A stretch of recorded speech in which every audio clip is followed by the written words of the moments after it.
아멘. 오늘 은혜 받으신 하나님 말씀은 예레미야 애가 3장 55절에서 66절까지입니다. 예레미야 애가 3장 55절에서 66절까지 말씀입니다.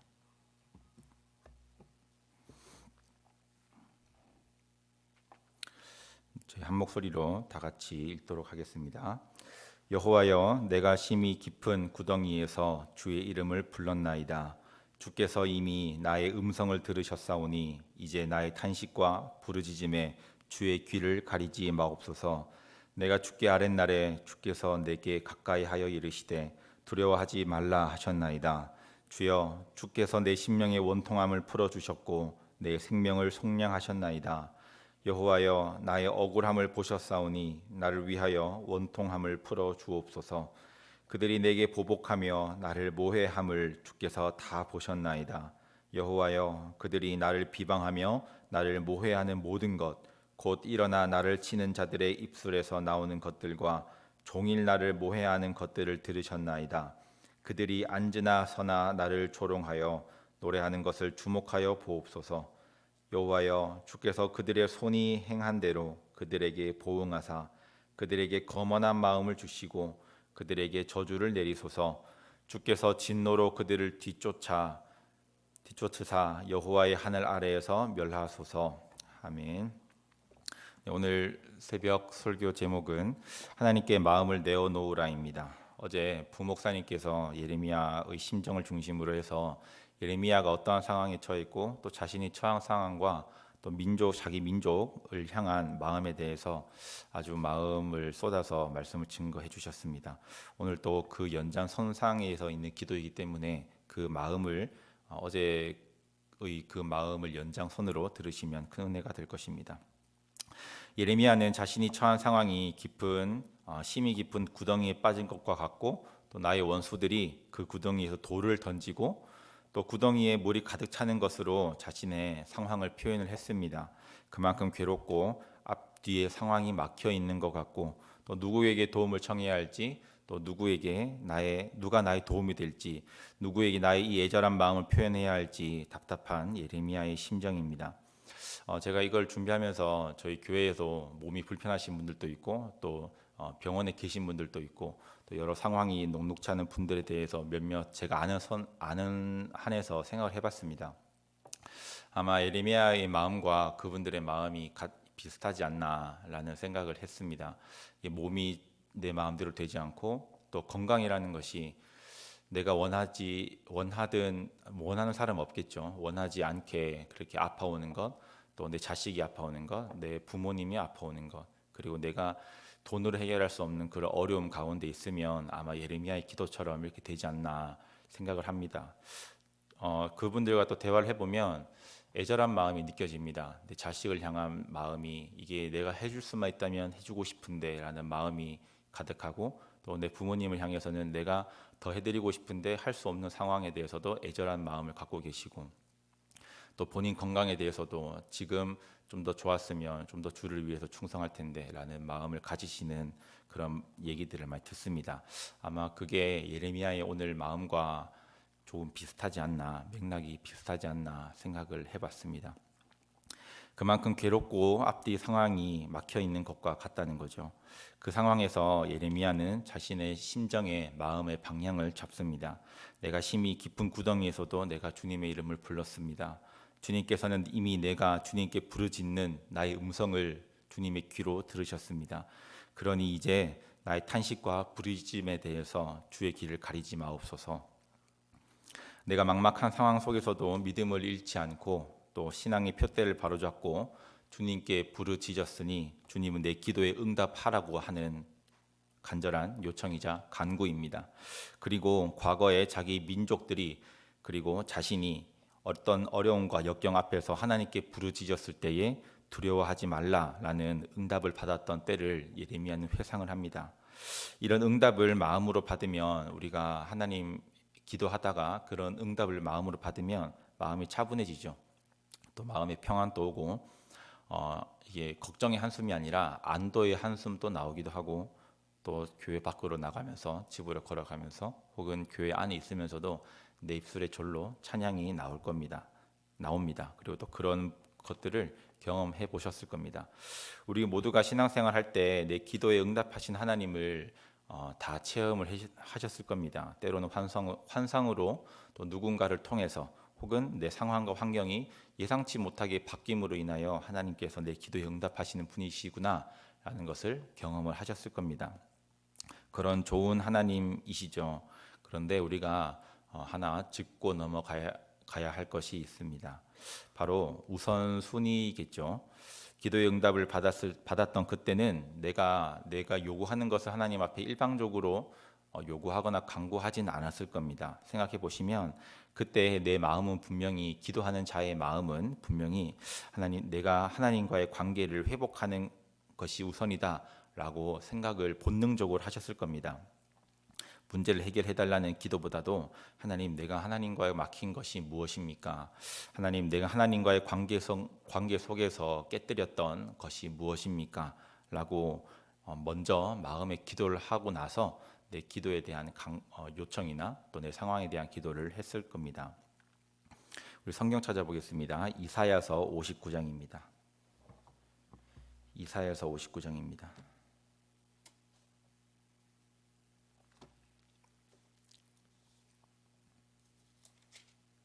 이사야서 59장 1절에서 2절 말씀 찾아보겠습니다.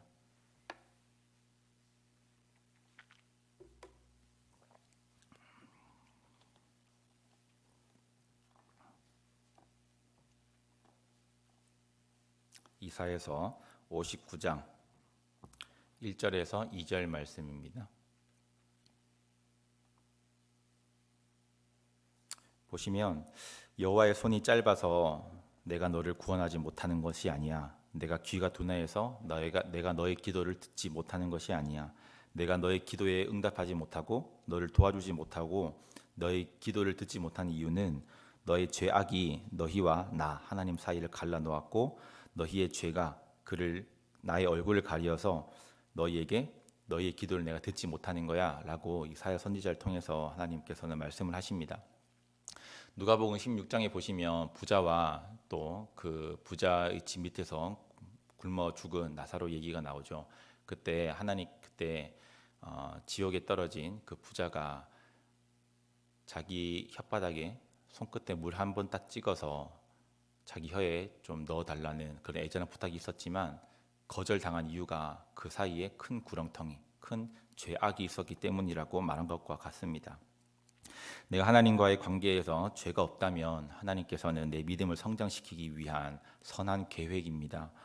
그런데 내가 하나님과의 관계성 속에서 나만 아는 죄, 나와 하나님만이 아는 죄가 있다면 그 죄로 인한 결과이기 때문에 우리는 깊게 생각을 해야 됩니다. 그렇기에 우리는 주님께서 나의 부르짖는 음성을 들으신다는 믿음의 확신이 필요하겠죠, 당연히. 그리고 또 내 기도가 죄로 인해서 하나님께 상달되지 않는 그런 사태가 발생하지 않도록 먼저 회개함으로써 하나님과의 관계를 깨끗하게 그리고 투명하게 잘 정립을 해야 합니다. 그래서 내가 부르짖을 때에, 내가 처한 상황이 도저히 희망이 없을 때에 또 하나님의 이름이 나의 유일한 부르짖는 이름이 되어야 합니다. 유일한 소망이 되어야 합니다.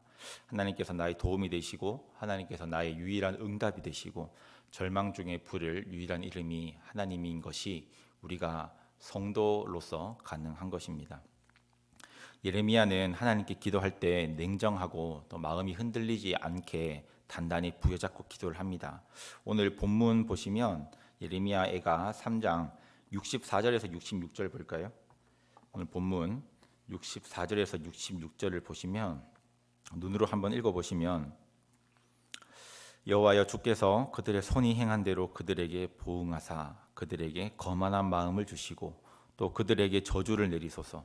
주께서 진노로 그들을 뒤쫓으사 여호와의 하늘 아래에서 멸하소서라고 기도를 합니다. 이게 다른 기도가 아니라 예레미야가 솔직하게 마음을 표현을 한 기도입니다. 나의 원수들을 하나님께 고발하는 장면이죠.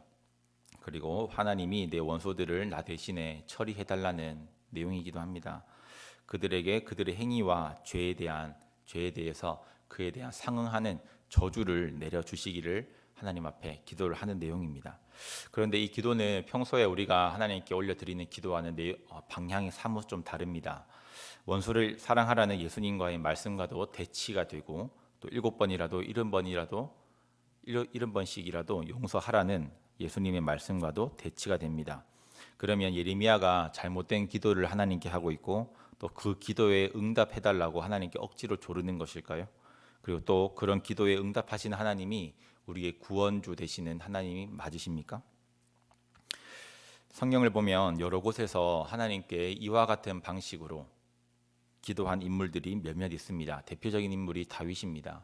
다윗이 많이 쓴 편지이자 기도인 시편을 보시면 곳곳에 보면 자기 원수들을 처리해 달라고, 또 그 원수들을 저주해 달라고, 혹은 또 그 원수들의 가문도 멸망하게 해달라고 하는 기도의 내용들이 많이 있습니다. 다윗이 그런 기도를 했습니다. 이런 기도는 우리가 사람과 사람에게 하는 그것은 저는 죄라고 생각합니다. 하지만 이런 기도를 하나님께 하는 것은 저는 가능하다라고 생각을 하는데, 왜냐하면 성경에 보면 하나님은 내 육체의 정욕을 위한 기도가 아니라면 그 기도를 응답하시는 것은 하나님의 선택이시지만, 그 기도를 내가 기도하는 것에 대해서 기도를 들어주시는 것은 하나님께서 해주신다고 말씀하셨으니까 저는 이게 가능하다고 생각합니다. 다만 우리가 그런 마음으로 기도할 때 기도하는 자의 마음의 중심을 하나님께서는 보시겠죠. 민수기 11장 1절에 보시면 여호와께서 들으시기에 여기서 백성이 이스라엘 백성입니다. 백성이 악한 말로 원망하며 여호와께서 들으시고 진노하사 여호와의 불을 그들 중에 붙여서 진영 끝을 사르게 하시매라고 나옵니다. 출애굽한 이스라엘 백성들이 하나님께 부르짖는 내용입니다. 그러나 이스라엘 백성들의 마음의 중심에는 오늘 본문의 예레미야의 기도나 혹은 다윗의 그런 기도와는 마음의 중심이 달랐습니다. 이스라엘 백성들은 여호와께 악한 말로 원망하면서 하나님께 기도했습니다. 이것이 차이라고 생각합니다. 이것은 하나님이 원하시는 기도의 태도가 아닙니다. 사무엘상 2장 30절에 보시면 나를 존중히 여기는 자를 내가 존중히 여기고 나를 멸시하는 자를 내가 멸시하리라 경멸하리라 라고 말씀을 하십니다. 하나님이 원하시는 기도의 태도는 하나님을 존중하는 태도입니다. 경외하는 태도입니다. 원수에 대해서 원망을 하는 것은 우리가 인간인지라 마음에 요동이 오는지라 하나님께는 할 수 있습니다. 그런데 무슨 목적으로 하느냐, 무슨 의도로 하느냐, 어떤 의도로 네가 그 기도를 하느냐라는 것은 하나님께서 그 기도하는 자의 마음의 중심을 보고 결정을 하시겠죠. 예레미야나 다윗의 기도들은 표면적으로는 원수를 저주하는 기도이지만 또 표현이지만, 그들의 마음 중심에는 그들 또한 나를 괴롭히는 원수들, 이방인이건 유대인이건 상관없이 나를 괴롭히는 원수들이 그들 또한 회개하기를 바라는 마음이 중심에 있었을 겁니다. 그 마음이 있었기 때문에 하나님께서는 그 기도를 들으셨습니다. 개인의 복수를 위한 기도가 아니라 죄에 대해서 심판하시는 하나님의 공의를 그 대적들, 내 원수들이라도 그 대적들에게도 분명히 알려주셔서, 핵심은 이거죠. 그들이 자기가 행동하는 것에 대한 죄를 깨닫고 또 회개하기를 바라는 마음으로 기도를 했다는 겁니다. 오늘도 우리라고 혹시 예레미야나 다윗처럼 이렇게 기도를 안 한다는 법이 없지 않습니까? 우리에게도 미운 사람이, 모르겠는데 저만 있나요? 저는 우리 중고등부 애들, 청년부 애들 보면 애들한테도 솔직하게 말합니다. 좀 미울 때가 많습니다. 왜냐하면 잘 나오다가 예배를 빠지면 또 한동안 또 안 나옵니다. 그럴 때 전화 신방이나 또 찾아가서 이렇게 애들 뭐 먹을 것도 사주고 하지만 그게 한순간뿐일 때가 있습니다. 그러면 솔직하게는 마음에 좀 싫습니다. 좀 그런 미운 마음은 아니지만 나왔으면 하는 마음이 그렇게 표현되는 것 같아요. 애들한테 좀 표현을 하기도 하죠. 야, 그때 네가 좀 나왔으면 좀 좋을 텐데, 이런 좀 모르겠습니다. 이거는 하나님께서 좀 아시는 마음이겠죠. 우리에게도 미운 사람이 있고 또 원망되는 사람이 있고 시기 질투가 되는 사람이 있을 겁니다. 하나님께 그 사람을 향한 나의 진실된 마음을 고백하고 표현하는 것이 하나님께서는 이거 죄거나 혹은 잘못이라고는 하지 않으실 겁니다. 다만 우리에게 하나님께서 말씀을 하시겠죠. 나는 네가 무슨 말 하는지는 알겠어. 그리고 또 네가 지금 어떠한 상황에 처해 있는 것도 나는 다 알겠어.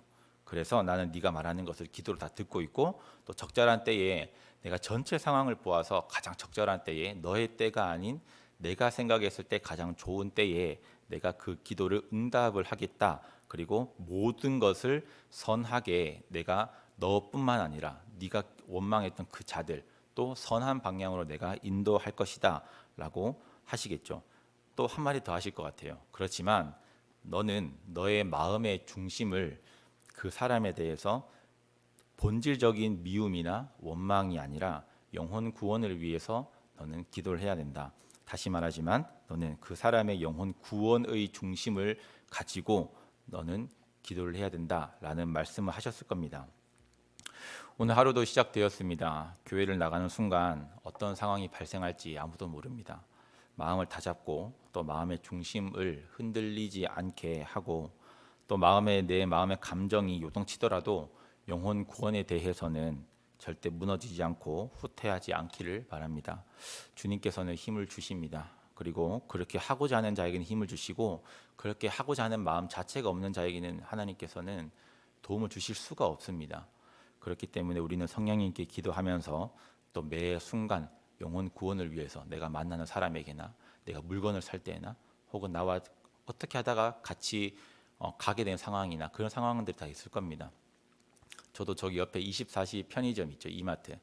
주말에 오전 시간대에 하는 여자 청년이 있습니다. 누군지는 모르는데 한 20대 중반인데 그 사람 전도하려고 계속 물건 살 때마다 계속 복음을 전하거든요. 한 10번 전하니까 이젠 좀 표정이 좀 펴지는 것 같더라고요. 그 여자분이.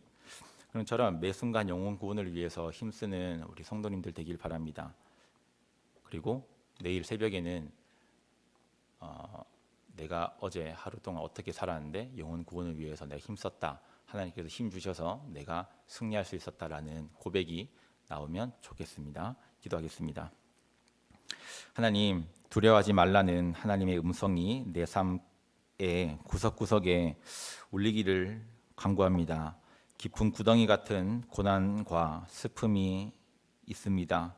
그런 고난과 슬픔이 지속되어도 하나님이 내 기도에 귀를 기울이시고 계심을 결코 잊지 않게 하옵소서. 모든 인생을 보시고 행한 대로 갚으시는 하나님 앞에서 경건하고 진실하게 하옵소서. 내 마음의 중심이 하나님의 뜻과 같이 영혼 구원이 되기를 원합니다. 그렇게 살고자 하는 나에게 그렇게 또 살 수 있도록 성령께서 힘을 주시고 능력을 주옵소서. 예수님의 이름으로 기도합니다. 아멘. 주기도문 하겠습니다.